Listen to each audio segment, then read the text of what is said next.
요한복음 8장 1절에서 11절까지 제가 한 절, 여러분들이 한 절, 제가 한 절, 여러분들이 한 절 그렇게 교독하도록 하겠습니다. 요한복음 8장 1절에서 11절까지의 말씀입니다. 제가 먼저 읽도록 하겠습니다. 예수는 감람산으로 가시니라.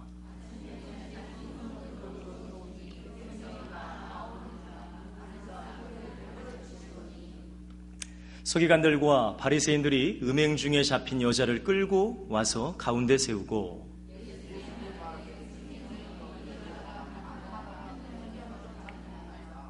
모세는 율법에 이러한 여자를 돌로 치라 명하였거니와 선생은 어떻게 말하겠나이까?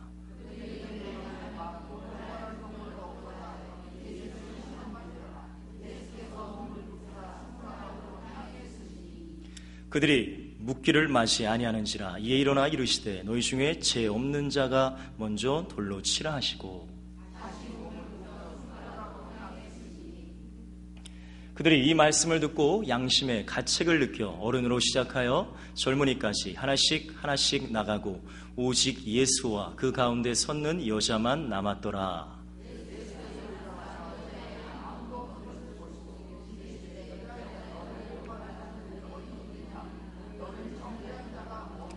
우리 다 같이 읽을까요? 대답하되 주여 없나이다. 예수께서 이르시되 나도 너를 정죄하지 않으노니 가서 다시는 죄를 범하지 말라 하시니라. 아멘. 우리 옆에 분들에게 한번 인사하겠습니다. 잘 오셨습니다. 잘 오셨습니다. 예, 최고의 은혜를 받고 가세요. 예, 감사합니다. 네, 오늘 하나님의 말씀의 제목은 다시 복음으로 돌아가자라는 제목으로 하나님의 말씀을 증거하도록 하겠습니다. 한번 따라해 주시면 감사하겠습니다. 다시 복음으로 돌아가자. 다시 복음으로 돌아가자. 네, 우리 대한민국이라는 나라가 하나님의 은혜로 말미암아 수많은 선교사님들을 통하여서 또한 순교와 희생을 통하여서 우리나라에 이렇게 복음이 들어오고 이렇게 잘 살게 되었습니다. 근데 우리나라 기독교 인구가 1200만까지 아마 치솟았다고 공식적으로 발표된 때가 있었어요. 제가 한 90년대, 2000년대 그때 우리나라의 거의 4분의 1, 4명 중에 1명은 다 예수 믿고 교회 다니는 사람들이었습니다. 그러니까 지나가다가 4명 중에 1명에게 물으면은 나는 예수 믿는다라고 고백할 정도로 그렇게 이 대한민국이라는 나라가 기독교로 성령의 바람이 불었던 때가 있었습니다. 근데 지금은 여러분들 앞으로 내다보는 그 전망에 의하면 앞으로 10년, 20년 후면 한 200만에서 300만으로 줄지 않을까라는 예측을 하고 있습니다. 그러니까 여러분들 1000만 명이라는 사람이 몇 명이라는 사람이요? 1000만 명이라는 사람이 다 뿔뿔이 흩어졌어요. 물론 천국 가신 분도 계시겠지만 그 1000만 명이라는 그 기독교 인구가 세상으로 나갔고요. 또한 다른 종교로 갔고 천주교나 불교나 아니면 지금 무교로 많이 가 있는 상태입니다. 그래서 지금은 기독교라는 명맥만 유지하고 있지 지금 많은 교회들이 무너지고 있고 많은 크리스찬들이 지금 신앙과 믿음을 잃어가고 있습니다. 그 이유는 물론 여러 가지가 있습니다. 근데 제가 기도하는 가운데 이 복음의 능력을 경험하지 못하고 있고 복음의 은혜를 경험하지 못하고 있다는 것을 깨달았습니다. 왜냐하면은 여러분 지금 많은 미디어나 매스컴에 나오는 얘기가 기독교에 대한 좋은 얘기가 나옵니까? 안 좋은 얘기가 나옵니까? 안 좋은 얘기가 굉장히 많이 나옵니다. 특별히 정말로 목회자라면 거룩해야 되고 하나님의 말씀을 증거해야 될 하나님의 택한 사람임에도 불구하고 지금 너무나 목회자에 대한 것에 대한 안 좋은 것이 너무나 지금 뉴스에 떠들고 있어요. 그러니까 많은 세상의 사람들이 교회에 대해서 비판적인 시각으로 바라보고 있고 조롱하고 굉장히 무시하는 경향에 살고 있습니다. 왜냐하면 믿는 자들이 예수를 믿는다고 하는 사람들이 복음의 능력으로 살지 못하고 복음으로 살지 못하기 때문에 예수님께서 말씀하시기를 너희는 세상의 빛과 소금이 되라고 말씀하신 줄 믿습니다. 근데 우리가 빛된 삶을 살아야 되고 소금의 삶을 살함에도 불구하고 그렇게 살지 못하기 때문에 물론 다른 사람들을 통해서 조롱받고 있고 무시당할 수도 있지만 여러분들, 오늘 저와 여러분들은 하나님 앞에서 과연 저와 여러분들은 우리가 복음의 능력으로 살고 있는가, 우리가 복음을 가지고 빛과 소금의 역할을 감당하고 있는가, 나를 한번 돌아보시기를 주 이름으로 축원합니다. 사도 바울은 고백합니다. 이렇게 고백했어요. 이후로는 누구든지 나를 괴롭게 하지 말라. 내가 내 몸에 예수의 흔적을 지니고 있노라 라고 고백했어요. 여러분들에게 삶 가운데 예수의 흔적이 나타나고 있나요? 이 흔적이라는 건 여러분들, 우리 청년들이 잘 아는 마커스라는 찬양팀이 있습니다. 곧 예수의 흔적을 가진 자라는 뜻이에요. 그러니까 우리의 삶의 현장 가운데, 그곳이 가정이든 직장이든 학교든 예수의 흔적이 나타내야 될 줄 믿습니다. 사도 바울은 가는 곳곳의 현장 가운데 자기의 흔적이 아니었어요. 사도 바울, 그 개인의 흔적이 아니라 예수 그리스도, 복음의 흔적이 나타난 줄 믿습니다. 그리고 또한 사도 바울은 고백하고 있어요. 우리는 구원받는 자들에게는 망하는 자들에게나 하나님 앞에서 그리스도의 향기니라고 말씀하고 있습니다. 곧 우리의 삶 가운데 예수 그리스도의 흔적도 나타내야 되지만 뭐까지도 나타내야 돼요, 여러분들? 예수님의 향기도 바라셔야 돼요. 여러분들 가정에서 예수님의 여러분들 통해서 향기가 나시나요? 여러분들의 학교에서나 직장에서나 예수 그리스도의 향기가 풀풀 나고 있나요? 여러분들, 주님께서는 우리가 그냥 예수 믿고 구원받은 것으로 그냥 그만이 아니라고 말씀하세요. 우리가 이 땅에서 앞으로 살아가는 그날 동안에 예수 그리스도의 흔적이 남기를 원하시고, 예수의 향기가 바라기를 원하시고, 예수의 빛과 소금이 나타나기를 주님께서는 간절히 원하시는 줄 믿습니다. 여러분은 항상 우리가 나의 신앙생활, 믿음생활을 잘 살펴보셔야 돼요. 내가 정말로 우리 가정에, 내가 사랑하는 부인에게, 사랑하는 남편에게, 사랑하는 자녀들에게, 또한 사랑하는 성도들에게, 또한 예수 안 믿는 학교 친구들에게, 직장 사람들에게 예수의 흔적이 나타나고 있는가? 예수의 향기가 나타나고 있는가? 아니면 내가 예수 그리스도의 빛과 소금의 역할을 잘 감당하고 있는가? 확인하시기를 간절히 주의 이름으로 축원합니다. 성경의 사도 바울은 말하고 있습니다. 복음은 하나님의 능력이다 라고 말하고 있습니다. 우리 한번 성경을 좀 찾아봤으면 좋겠습니다. 로마서 1장 16절과 17절을 다 같이 한번 찾아보도록 하겠습니다. 로마서 1장 16절과 17절 우리 다 같이 한번 읽어볼게요. 자, 로마서 1장 16절과 17절입니다. 자, 16절, 17절 다 같이 한번 읽어보겠습니다. 시작! 내가 복음을 부끄러워하지 아니하노니 이 복음은 모든 믿는 자에게 구원을 주시는 하나님의 능력이 됨이라. 먼저는 유대인에게요, 그리고 헬라인에게로다. 복음에는 하나님의 의가 나타나서 믿음으로 믿음에 이르게 하나니 기록된 바 오직 의인은 믿음으로 말미암아 살리라 함과 같으니라. 할렐루야. 복음에는 하나님의 능력이 있는 줄 믿습니다. 복음을 만난 자, 복음을 누리고 있는 자는 그의 삶 가운데 하나님의 능력이 나타날 줄 믿습니다. 오늘 요한복음 8장 1절에서 11절 말씀은 너무나 유명한 말씀입니다. 어느 날 예수님께서 많은 사람들에게 하나님의 나라를 전파하고 있었습니다. 근데 갑자기 서기관과 바리새인들이 누구를 데리고 오죠, 여러분들? 예수님 앞에 음행 중에, 성경에 보니까 그 현장에서 음행하던 그 여자가 현장에서 바로 잡혀옵니다. 그래서 곧 현행범이에요, 현행범. 근데 모세의 율법으로는 여러분들 반드시 음행한 사람, 간음한 사람은 율법상에 돌로 어떻게 했어요, 여러분들? 쳐 죽여야 됐습니다. 그러니까 서기관과 바리새인들이 예수님의 그 인기를 누그러뜨리기 위해서, 예수님을 조금 어떻게 시험하기 위해서 이 현장에서 간음한, 음행을 저지른 여자를 데리고 와서 예수님 앞에 딱 놓습니다. 그리고 이렇게 얘기하죠. 선생이요, 모세의 율법으로는 간음한 여자는, 음행한 여자는 돌로 치라고 하는데 선생님이라면 과연 어떻게 하겠습니까? 라고 질문을 합니다. 참 어려운, 난해한 거예요, 여러분들. 왜냐하면 예수님은 사랑을 강조하신 분이거든요. 굉장히 사랑을 강조하신 분인데 이 서기관과 바리새인들이 만약에 예수님께서 야, 죽이지 마 하면은 뭐를 어기는 거예요? 모세의 율법을 어기는 거였어요. 그런데 또 죽여 하면 예수님이 그렇게 사랑해, 그렇게 결정체인데 예수님의 입에서 죽여라고 나오면 많은 사람들이 수군거릴 거 아니에요. 그 전에 우리가 가르쳤던 거랑 굉장히 다르신데? 그러니까 굉장히 난해한 질문이었고 난해한 장면이었습니다. 그래서 예수님이 어떻게 대답할까를 그 사람들이, 서기관과 바리새인들 또한 그 옆에 있는 수많은 유대인들이 숨죽여 지켜보고 있었어요. 그때 예수님께서 어떤 행동을 취하시는지 아세요, 여러분들?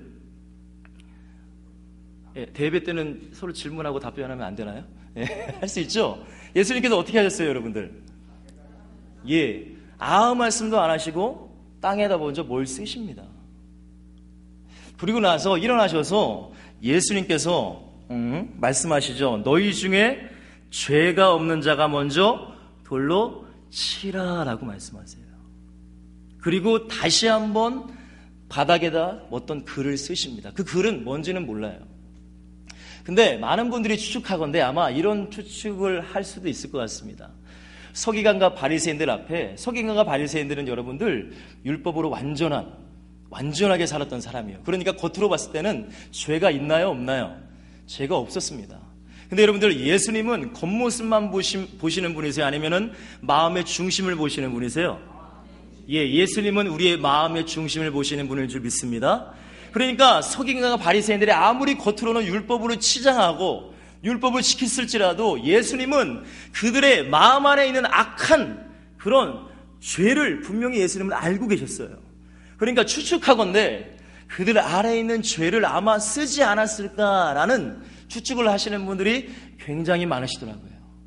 어쨌든 예수님께서 말씀하시기를 이 중에 죄 없는 자가, 너희 중에 죄 없는 자가 먼저 돌로 치라 하고 손가락으로 땅에 문 글자를 쓰시니까 그들이 이 말씀을 듣고 양심에 뭘 느꼈대요, 여러분들? 가책을 느꼈대요. 가책을 느꼈다는 거예요. 그렇게 율법적으로 완벽했던 서기관과 바리새인들도 예수님께서 그 권세의 말씀으로 너희 중에 죄 없는 자가 먼저 돌로 치라 하시는 그 말씀을 듣고 정말로 그 양심의 가책을 느껴서 어린이로부터 어른까지, 어른으로 시작하여 젊은이까지 하나씩 어떻게 했어요? 그곳을 다 떠나갑니다. 그렇게 의기양양하게 왔던 서기관과 바리새인들도 그곳을 떠나는 것을 볼 수 있습니다. 그리고 누구만 남았대요? 성경에 보니까 오직 예수와 그 가운데 섰는 여자만 남았더라 라고 말씀하세요. 여러분들에게 한번 질문 하나 한번 할까요? 만약에 여러분들이 그 예수님의 그 현장에 계셨어요. 유대인으로 계셨습니다. 그 현장에 지금 계셨다고 한번 생각을 해보세요. 근데 예수님께서 너희 중에 누구든지 죄 없는 자가 먼저 돌로 치라 하실 때에 여러분들이라면 바로 옆에 있는 짱돌을 들어가지고 그 여자에게 내가 먼저 치겠습니다 하고 던질 수 있는 분이 있으시나요? 있으십니까, 여러분들? 다시 한번 묻겠습니다. 있으세요? 저도 그럴 수가 없습니다. 왜 그럴까요, 여러분들? 맞습니다. 우리는 죄인입니다. 여러분들, 복음을 잃어버리는 많은 사람들 중에 가장 많이 망각하고 사는 게 여러분들, 자기가 죄인이라는 걸 잃어버리고 살아요. 여러분, 우리가 주님의 은혜가 없이는, 주님의 사랑이 없이는, 주님의 인도하심이 없이는 우리는 죄인으로서 영원한 지옥에 갈 수밖에 없는 존재입니다. 그러나 오직 주님의 은혜로 말미암아, 주님의 그 십자가의 사랑으로 말미암아 우리가 이렇게 예배할 수 있고 천국 갈 수 있는 그 구원을 얻은 줄 믿습니다. 그러나 많은 사람들이 자기가 죄인임을 잊어버리고 망각하고 주님의 은혜 없이는 살 수 없다는 것을, 주님의 사랑이 없이는 살 수 없다는 것을 많이 잃어버리기 때문에 자기가 조금 예배하고 조금 기도하고 어떤 헌신을 하면은 바리새인같이, 서기관같이 나는 뭔가 된 것이냐, 많은 사람들을 정죄하고 많은 사람들을 힘들게 하는 사람들이 너무나 많습니다. 그러나 여러분들, 아닙니다. 우리는 죄인입니다. 죄인. 여러분, 어느 누구도 그 음행한 여자, 간음한 여자에게 돌을 던져서 그 사람을 먼저 죽일 수 있는 사람은 이 자리에 한 명도 없습니다. 여러분, 그렇게 율법을 잘 지켰던 서기관과 바리새인들에게도 예수님께서 뭐라고 하시는지 아세요, 여러분들? 회칠한 무덤이라고 해요. 겉으로는 그럴듯하게 보이지만 너희 속에는 수많은 죄가 가득 차 있다. 그래서 예수님께서 공생애 동안에 가장 많이 책망하고 가장 많이 뭐라고 하신 사람들이 바로 서기관과 바리새인들과 율법사들과 대제사장들과 유대교에 침체한 사람들이었어요. 왜? 죄가 있음에도 불구하고 하나님께 안 나오는 거예요. 그렇게 수많은 죄를 짐에도 불구하고 회개하지 않고 꼭꼭 숨겨놓고 예수 그리스도께 하나님께 나오지 않는 거예요. 그 모습을 보고 여러분들 예수님이 너무나 안타까우시기 때문에 지금 이렇게 말씀하십니다. 여러분들, 사도 바울도 이렇게 고백했어요. 율법으로는 흠이 자기에게는 하나도 없다고 그랬어요. 여러분들, 율법이 우리가 알고 있듯이 613가지의 율법이 있다고 합니다. 그 중에서 하나님께서 하라고 지키라고 명령하신 게 248가지입니다. 그리고 이건 하지 마야 돼 라고 말씀하시는 것이 365가지라고 합니다. 근데 이 율법 613가지를 사도 바울은 어떻게 했다는 거예요? 완벽하게 다 지켰어요. 그러니까 율법으로는 흠이 하나도 없는 거예요. 근데 여러분들, 사도 바울이 예수님을 다미색 도상에서 만나고 나서 그가 고백한 게 뭐예요? 성경에 보니까 나는 주님 앞에서 죄인 중에 괴수다라고 말씀해요. 죄인 중에 뭐라고요, 여러분들? 죄인 중에 괴수예요. 죄인 중에, 수많은 죄인 중에는 자기는 죄인 중에 괴수라고 고백하는 거예요. 그러니까 사도 바울은 천국 가는 그날까지 주님이 없이는, 주님의 그 은혜와 주님의 사랑과 주님의 인도하심이 없으면 나는 살 수 없는 존재, 나는 죄인이라고 항상 주님 앞에 고백했기 때문에 그는 절대 교만하지 않고 겸손한 줄 우리는 성경에서 볼 수가 있습니다. 성경에 보니까 로마서 3장 10절인가요? 의인은 하나도 없다고 그랬어요. 의인은 하나도 없습니다. 여러분, 첫 번째 우리가 복음으로 돌아가기 위해서는 우리가 첫 번째로 알아야 될 것은 다시 한번 이걸 기억했으면 좋겠습니다. 나는 주님이 없이는 살 수 없는 존재예요. 나는 주님의 은혜가 없이는 살 수 없는 존재예요. 나는 주님의 사랑이 없이는 살 수 없는 존재인 걸 믿으시기를 주의 이름으로 축원합니다.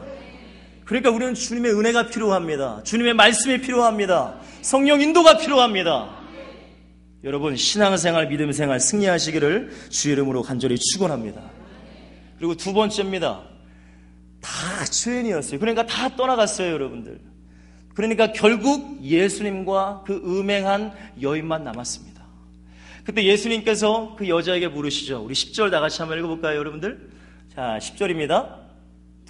자, 시작. 예수께서 일어나사 여자 외에 아무도 없는 것을 보시고 이르시되 여자여, 너를 고말하던 자들이 어디 있느냐? 너를 정죄한 자가 없느냐? 라고 하니까 11절에 보니까 그 여자가 뭐라고 해요? 대답하되 주여 없나이다. 예수께서 이르시되 나도 너를 정죄하지 아니하노니. 할렐루야. 예수님 앞에 나온 그 여자, 물론 죄인의 몸이었습니다. 정말로 율법에 극악한 죄를 지었던 7번째 10계명 중에 7번째 죄인 간음하지 말라 그 죄를 지었던 그 여자, 예수님 앞에 나왔어요, 여러분들. 예수님이 우리가 생각에 죄인이니까 예수님이 굉장히 뭐라고 할 것이다. 야, 죄를 지었어. 그 정말 율법이 가장 큰 죄였던 그 간음죄를 지었으니까 예수님이 뭐라고 할 것이다 라고 생각할 수 있지만 예수님께서 말씀하시기를 나도 너를 뭐하지 않는데요? 나도 너를 뭐하지 않는데요? 정죄하지 않는다. 우리 주님이 말씀하셨습니다, 여러분들. 그러니까 우리가 죄인임에도 불구하고, 우리가 세상에 수많은 죄를 짐에도 불구하고 예수님께 나오면 예수님은 우리를 받아주실 줄 믿습니다. 그러니까 예수님께서 이렇게 말씀하십니다. 수고하고 무거운 짐진 자들아 다 내게로 오라. 내가 너희를 쉬게 하리라. 할렐루야. 그러니까 여러분들, 어떤 짐이라도, 어떤 문제를 가지고도 여러분들 가장 큰 짐이 여러분들 죄의 짐이에요. 죄의 짐. 그러나 이 죄의 짐을 들고 예수 그리스도와 교회에 나온 자들은 모두 다 용서받을 수 있고, 모두 다 회복될 수 있고, 모두 다 구원받을 수 있는 줄 믿습니다. 분명히 우리 주님은 약속하셨어요. 내가 의인을 부르러 온 것이 아니라 누구를 부르러 왔대요, 여러분들? 죄인을 부르러 왔다고 주님은 말씀하세요.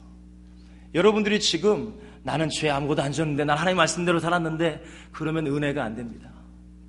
주님, 나는 죄인입니다. 나는 연약합니다. 나는 부족합니다. 나는 주님의 도우심 없이는 절대 살 수 없기 때문에 이 자리에 나왔습니다 라고 할 때 하나님의 놀라운 은혜가 넘칠 줄 믿습니다. 여러분, 많은 바리새인과 서기관들이 예수님에게 막 뭐라고 해요. 왜 당신을 하필이면 수많은 죄인들과 가난한 자들과 창녀들과 그렇게 삽니까? 그렇게 얘기를 할 때 주님께서 말씀하신 거예요. 건강한 자에게는 의원이 쓸데없다. 그러나 병든 자라야 의원이 쓸데있다. 그러므로 나는 의인을 부르러 온 것이 아니라 죄인을 부르러 왔다라고 말씀하셨어요. 여러분, 주님의 은혜에 감사하시기를 주 이름으로 축원합니다. 예수님께서 우리를 위해 십자가에 죽으신 줄 믿습니다. 이사야서 53장 5절에 6절에 보니까 그가 찔림은 우리의 죄악을 인하며 그가 상함은 우리의 허물이 인하며 그가 징계를 받음으로 우리가 평안을 누리고 그가 채찍에 맞음으로 우리가 나음을 입었도다. 우리는 다 양 같아서 그릇 행하여 각기 책을 갖고는 여호와께서는 우리의 죄악을 예수 그리스도에게 그에게 담당시키셨노라 라고 말씀하신 줄 믿습니다. 여러분, 우리가 죄인임을 깨달았다면 우리가 불교에 있는 석가에게 나가시면 안 되죠. 그죠? 이슬람에 있는 마호메트에게 나가시면 안 돼요. 저기 점집에 있는 무당에게 가시면 안 됩니다. 예수 그리스도 앞에 나올 때에 우리가 은혜를 경험할 수 있고 우리가 회개할 수 있고 하나님을 만나는 경험을 할 수 있다고 저는 믿습니다. 그 어떤 죄라도 그 어떤 문제라도 모든 문제 해결대 대신 예수 그리스도 앞에 나온다면 해결될 줄 믿습니다. 12해 동안 혈루병 걸린 여인이 있었습니다. 혈루병이 뭐예요, 여러분들? 계속적으로 하혈하는 거예요. 여러분들 율법에 보면은요, 피를 흘리는 것은 굉장히 율법상으로 굉장히 안 좋은 것입니다. 그래서 그런 자들은 함부로 성전에 나올 수도 없었고 하나님께 예배에 나올 수도 없었어요. 근데 자그마치 12에 12년 동안 어떤 한 여인이 그렇게 하혈을 하고 살았습니다. 얼마나 고통스러웠을까요? 사람들에게 말도 못하고 성경에 보니까 수많은 의원을 찾아갔고 수많은 약도 먹어봤고 하여튼간 인간이 할 수 있는 노력은 다 했습니다. 그래도 고쳐지지 않았습니다. 그러던 어느 날 예수님의 소식을 듣습니다. 예수님을 만나면 질병이 고칠 수 있어. 예수님을 만나면 어떤 죄인이라도 용서받을 수 있어. 예수님을 만나니까 어떤 죽은 자라도 살아나더라. 그 얘기를 듣는 순간에 그 여인에게 믿음이 생겼어요. 아, 예수님을 만나야 된다. 아, 예수님께 나가야 되는구나. 예수님께 가봐야 되겠구나. 그러던 어느 날 예수님께서 그 혈루병 걸린 여인이 살던 동네에 지나가는 것을 들었습니다. 여러분들, 예수님 만나면 살 줄 믿습니다. 예수님 만나면 어떤 문제도 해결될 줄 믿습니다. 그 믿음을 가지고 그 여인이 수많은 예수님 주변에 인파가 정말 가로막혀있는 하여튼간 예수님을 만날 수 있는 그 공간 속에서 어떻게라도 그 여인이 비집고 들어갑니다. 비집고 들어가요. 참 여러분들 이 창피를 무릅쓰고 가는 거예요. 진짜 창피를 무릅쓰고. 근데 우리 성경에 보니까 그 마음에 어떤 마음이 들었냐, 예수님의 옷자락이도 만지면 내가 나을 것이다. 어떻게 여러분들 예수님의 뭐라도? 여러분들 이 시간에 예수님의 옷자락이 아니라 이곳에 우리 주님이 와 계신 줄 믿습니다. 여러분들 예수님의 옷자락이라도 만지면 내가 나을 것이라는 그 믿음, 강한 믿음을 가지고 진짜로 여러분들 예수님이 뭐 대화도 한 거 아니에요. 예수님이 무슨 치료될 것이다 한 것도 아니에요. 그냥 마음속에 나는 예수님의 옷자락도 만지면 나을 거라는 그 믿음을 가지고 예수님의 옷자락을 만졌더니만 그 즉시, 할렐루야, 그 즉시 모든 질병이 치료된 줄 믿습니다. 여러분, 이런 마음으로 나오셔야 된다는 거예요. 이런 마음으로 모든 예배에 참여하여서 그 예수 그리스도를 누리시기를, 복음을 누리시기를 주의 이름으로 축원합니다. 소경 반이며도 똑같아요. 여러분들 평생을 소경으로 살았어요. 거지로 살았어요. 그러다 어느 날 예수님의 소식을 들어요. 똑같아요. 야, 예수님 만나면 중풍병도 고쳐지더라. 예수 만나면 혈루병이 고쳐지더라. 예수 만나면 죽은 자도 살아나더라. 그러던 중에 여리고를 지나가는 소식을 들었습니다. 근데 여러분들 소경이니까 보여요, 안 보여요? 혈루병 걸린 여인은 보이니까 예수님의 옷자락을 만진 거 아니에요. 안 보이니까 막 웅성웅성대요. 막 예수님 막 목소리가 거의 다 들리는 것 같아요. 그러니까 그 소경이었던 바디메오가 할 수 있는 건 뭐예요, 여러분들? 여러분 할 수 있는 건 뭐예요?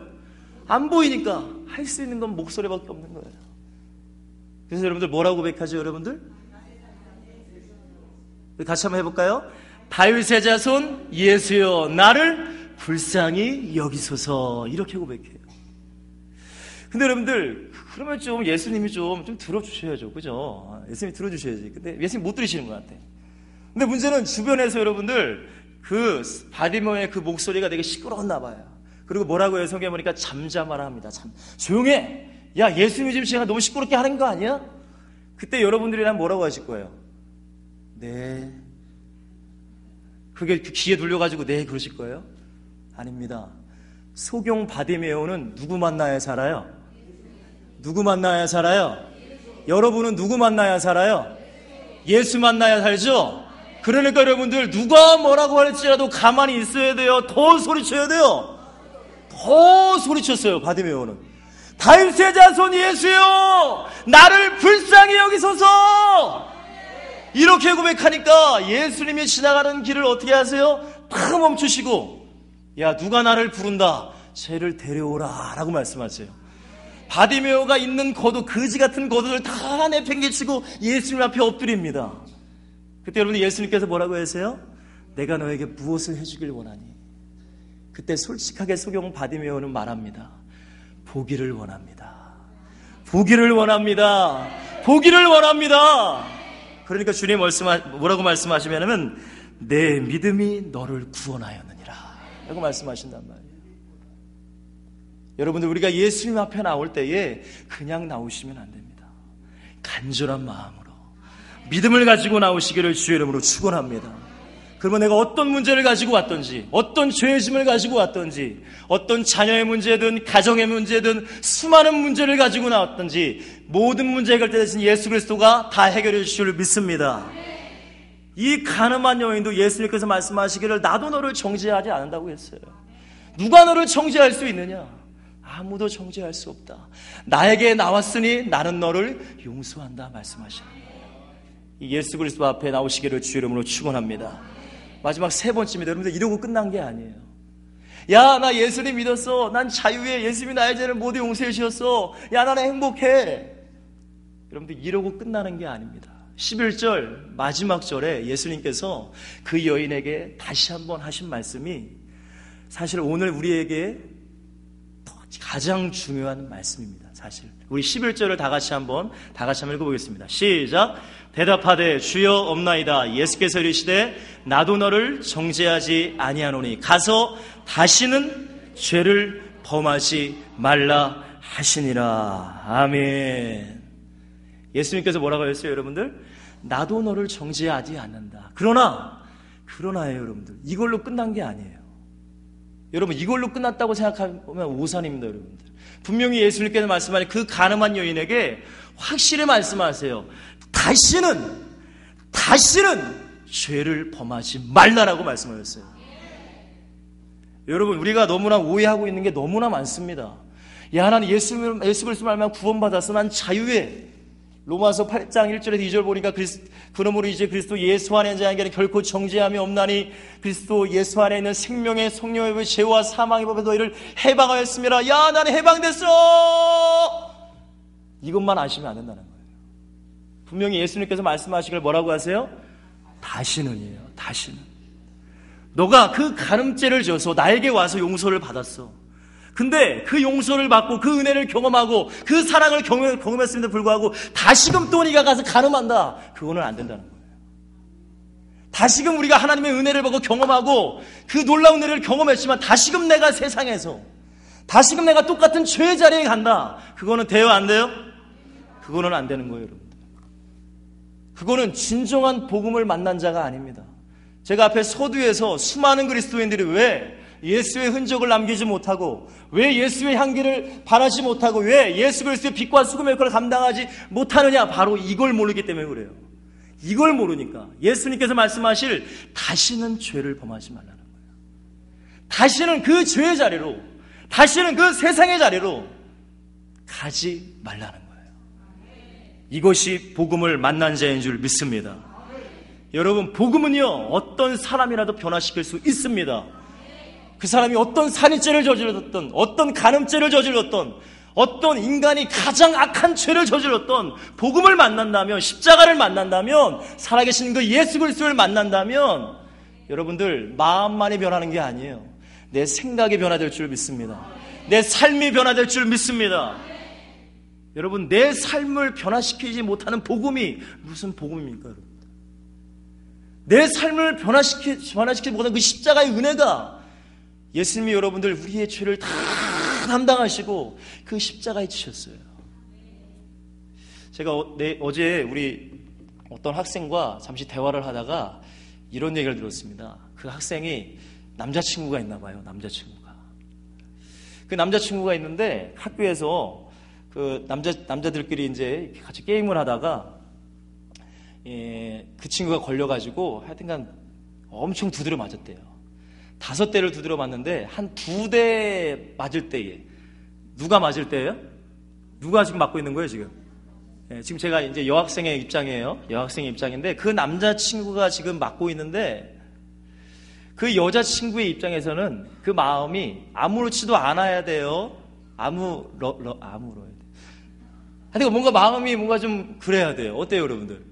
지금 내가 좋아하는 남자친구가 지금 맞고 있어요. 근데 아무 그냥 감정도 없고, 쟤 맞는 분에 옆에서 막 실실 웃고 있어야 돼요? 그 친구가 이러더라고요. 그 남자친구가 맞는데 마음이 아프더래요. 마음이. 야. 그래가지고 나중에 소심하게 그 때린 친구들에게 복수했대요. 지나가다가 이렇게 발 걸게 이렇게 싹 이렇게 발도 한번 걸어보고. 여러분, 제가 이 말씀을 왜 드린지 아세요? 여러분, 그 남자친구가 그 여학생에게 뭘 그렇게 해줬는데 그 친구가 맞는 게 그렇게 마음이 아픈가요? 그냥 좋아하니까 그런 거잖아요. 그죠? 여러분 동감하세요? 좋아하니까 그런 거 아니에요? 여러분들의 남편이나 여러분들의 부인이 어떤 어려움이 겪고 있어요. 여러분들 아무렇지도 않아요? 같이 마음이 아프죠? 그죠? 특히나 자녀가 어떤 문제를 당할 때 마음이 아파요. 하하 이래요? 마음이 아프죠. 왜? 사랑하니까 그런 거 아니에요? 사랑하니까. 여러분들 예수님 사랑하십니까? 정말 예수님 사랑하세요? 그렇다면 여러분들 예수님이 우리의 죄 때문에 십자가에서 잔인하게 모진 고통 당하신 거 믿으십니까? 정말 믿으세요? 내가 이게 믿어진다면, 내가 예수님의 그 십자가의 고통으로 내가 구원받았다면, 죄 때문에 지금 십자가 지신 거 아니에요? 그죠? 우리의 죄 때문에. 그러면 여러분들 다시금 죄로 돌아가면 안 돼요. 다시금 세상으로 가면 안 된다는 거예요. 단순히 난 예수님이 십자가를 구원받았어 라고 그냥 땡치는 게 아니라 분명히 예수님께서 오늘 말씀하십니다. 다시금 세상으로 가지 말고, 죄로 가지 말고 내 육신의 정욕대로 살지 말라고 우리 주님이 말씀하시는 줄 믿습니다. 사랑하는 성도 여러분들, 사도 바울은요, 그가 율법에 그렇게 심취했던 그 사도 바울이 다메섹에서 예수 그리스도를 만난 후부터는 여러분 그의 온전한 삶이 완전히 바뀌었습니다. 세상적으로 살지 않았어요. 죄 가운데 가지 않았습니다.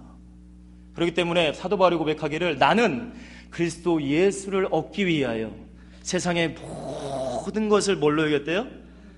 배설물로 여겼대요.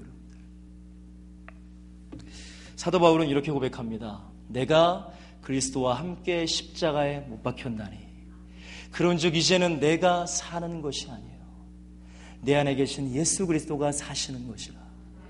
이제 내가 육체 가운데 사는 것은 나를 사랑하사 나를 위하여 자기 몸을 버리신 하나님의 아들을 믿는 믿음 안에서 사는 것이니라. 우리가 살아도 주를 위하여 살고 죽어도 주를 위하여 죽나니 사나 죽으나 우리가 주의 것이로다. 할렐루야. 여러분, 우리는 주님의 것인 줄 믿습니다. 주님의 것이에요. 주님의 것. 이제는 나를 위해 사는 게 아니에요. 여러분들, 내 육신을 위해서, 내가 좋아하는 것, 세상 것을 위해 사는 것이 아니라 하나님 나라를 위해서, 복음을 위해서, 세계관의 언약을 위해 살기를 주의 이름으로 축원합니다. 여러분, 이 복음이 여러분들이 가득 차다면, 이 예수 그리스도의 십자가 은혜가 가득하다면, 죄송하지만 세상의 빛과 소금이 될 줄 믿습니다. 예수의 흔적이 나타날 줄 믿습니다. 예수 그리스도의 향기가 많은 사람들에게 전해져서 우리의 삶을 통하여 예수 그리스도가 증거될 줄 믿습니다.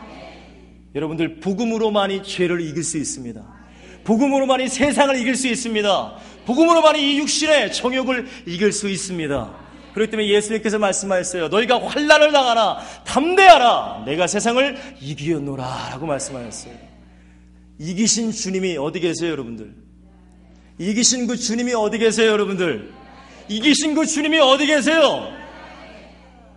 여러분, 주님의 능력으로, 성령의 능력으로 승리하시기를 주 이름으로 축원합니다. 여러분, 꼭 이걸 기억하셨으면 좋겠습니다. 다시는 죄를 범하지 말라. 여러분, 그렇다면 이 가늠한 여인이 다시금 가늠하는 자리에 갔을까요? 안 갔을까요? 갔을까요? 안 갔을까요? 제가 봤을 때는 100% 안 갔을 겁니다. 이제 좀 마무리하겠습니다. 여러분들은 복음을 만나셨나요? 복음을 경험하셨나요? 예수 그리스도가 여러분들의 삶의 주인이신가요? 그러면 다시금 주님이 싫어하는 자리에, 그 현장 가운데, 그곳 가운데 여러분들 가지 마십시오.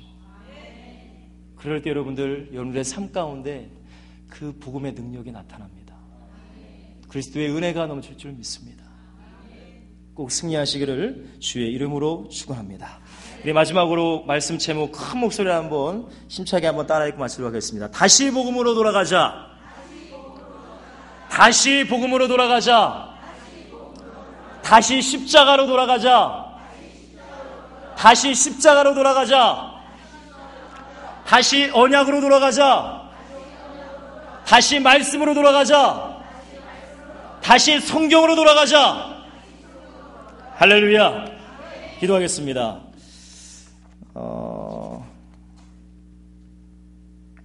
사랑과 은혜가 많으신 하나님, 너무나도 감사합니다. 오늘 다시 복음으로 돌아가자라는 말씀을 가지고 하나님의 말씀을 증거했습니다. 하나님, 모든 인간은 주님 앞에 설 때에 다 죄인입니다. 그러나 죄인임을 망각하고 죄인임을 잃어버리기 때문에 주님의 은혜가 필요 없고 주님의 사랑이 필요 없고 이 예배가 필요 없습니다. 그러나 하나님, 내가 죄인임을 다시 한번 깨닫게 하시고 나는 부족합니다. 나는 연약합니다. 주님의 은혜가 없이는 살 수 없습니다 라고 고백하며 주님께 나아올 때에 우리의 모든 문제가 해결될 줄 믿습니다. 이 복음을 경험한 자, 이 십자가의 은혜를 경험한 자는 다시금 죄로 돌아가지 않게 하시고 세상으로 돌아가지 않게 하시고 예수의 흔적을 남기는 자, 예수의 향기를 바라는 자, 예수의 빛과 수금의 칼을 감당함으로 세계 복음화의 언약을 이룰 수 있는 주님의 주인공 될 수 있도록 주님 축복하여 주시옵소서. 살아계신 예수 그리스도의 안전을 축복하며 기도하옵나이다. 아멘.